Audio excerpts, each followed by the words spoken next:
Hi viewers, ഇന്നത്തെ നമ്മുടെ dish ഏത്തയ്ക്ക പച്ചടിയാണ്. അതിന് വേണ്ട ഇൻഗ്രീഡിയൻസ് 2 പഴുത്ത ഏത്തയ്ക്ക നമ്മളിവിടെ കട്ട് ചെയ്ത് വെച്ചിട്ടുണ്ട്. 4 പച്ചമുളക് വെച്ചിട്ടുണ്ട്. ഇത് വെച്ചിട്ട് നമുക്ക് ഏത്തയ്ക്ക പച്ചടി എങ്ങനെ തയ്യാറാക്കാമെന്ന് നോക്കാം.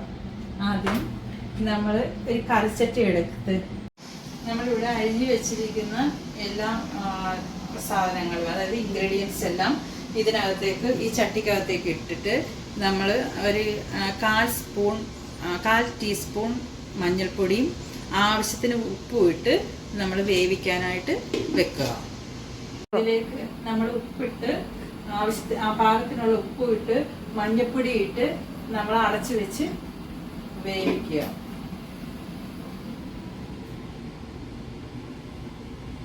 ഇനി ഇത് വെന്ത് കിട്ടുമ്പോഴത്തേക്ക് നമുക്കിതിന് വേണ്ട അരപ്പ് തയ്യാറാക്കാം. ഏത്തയ്ക്ക പച്ചടിക്ക് വേണ്ട അരപ്പ് നമുക്ക് തയ്യാറാക്കാം.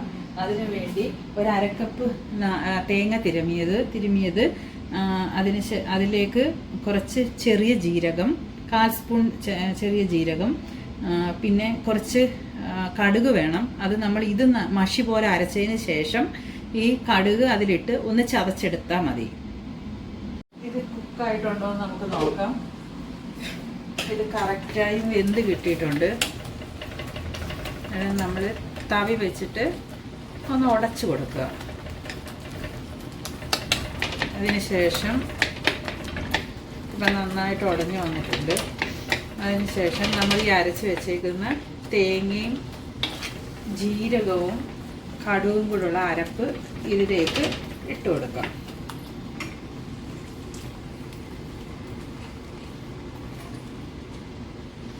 അതിനുശേഷം ഒന്നും കൂടെ ഇളക്കി യോജിപ്പിക്കാം. ഇത് വളരെ ടേസ്റ്റി ആയിട്ടുള്ള ഒരു കറിയാണ്. ഇതിനി നമുക്കൊന്ന് തണുത്ത് കിട്ടണം. തണുത്ത് കിട്ടിയതിന് ശേഷം ഇതിലേക്ക് തൈര് ആഡ് ചെയ്യണം. തണുത്തതിന് ശേഷം തൈര് ഒഴിച്ച് പിന്നെ കടുക് വറുത്തിട്ട് കഴിയുമ്പോൾ നമ്മുടെ ഏത്തയ്ക്ക പച്ചടി റെഡി.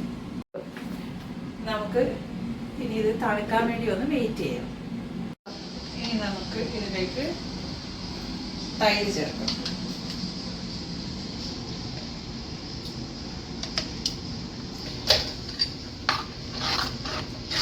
തൈര് ചേർത്തതിന് ശേഷം നല്ലപോലെ ഇളക്കി യോജിപ്പിച്ച്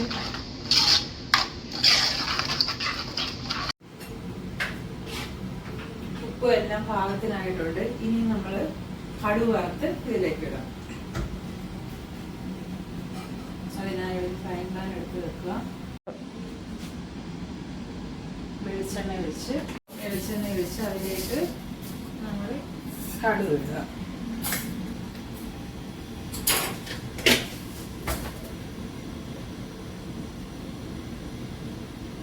കടുക് പൊട്ടി വരുമ്പോഴത്തേക്ക്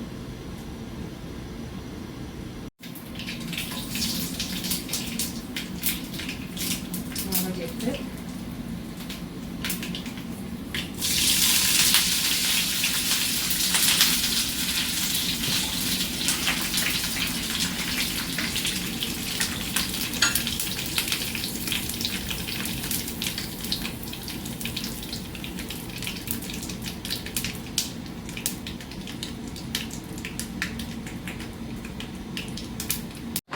ഇതിലേക്ക് ഒഴിക്കുക.